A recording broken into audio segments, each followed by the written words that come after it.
అది మార్చి 16, 1990 మధ్యాహ్నం 12:30. School bell కొట్టగానే ఆ పాత గోనె సంచి భుజాన వేసుకొని ఇంటికి పరిగెత్తేవాళ్ళం. ఆ సంచి మాకు కేవలం పుస్తకాల సంచి కాదు, బాల్యపు భారం లేని ప్రపంచం. బయట టైరు బండి రెడీగా ఉండేది. టైరుని కర్రతో కొడుతూ గల్లీలన్నీ తిరుగుతుంటే మేమేదో రేసింగ్ కార్లు నడుపుతున్నంత సంబరం. ఎండ ముదురుతుంటే ఆ రూపాయి రక్షణ ప్యాకెట్ కోసం పడే ఆరాటం. అందరం కలిసి స్టీల్ గ్లాసులో ఆ రసనాన్ని తాగుతుంటే ఆ రుచి అమృతం కంటే తక్కువ కాదు. కాసేపు అయ్యాక దొంగతనంగా కోసిన మామిడికాయకి ఉప్పు కారం దట్టించి మామిడికాయ ముక్కల్ని అందరం కలిసి తింటే ఆ పులుపుకి కళ్ళల్లో వచ్చే నీళ్ళు కూడా సంతోషమే. మట్టితో చేసిన వినాయకుడిని తల మీద పెట్టుకొని ఊరంతా తిరుగుతూ నిమజ్జనం కోసం చెరువులోకి వెళ్ళడం, ఆ నీళ్లు ఒకరిపై ఒకరు చల్లుకోవడం, ఆడుకోవడం ఎప్పటికీ మర్చిపోలేం.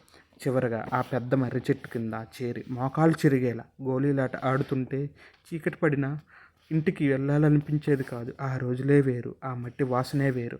మరి మీరు కూడా ఒంటిపూట బడుల్లో ఏం చేశారో కామెంట్ సెక్షన్లో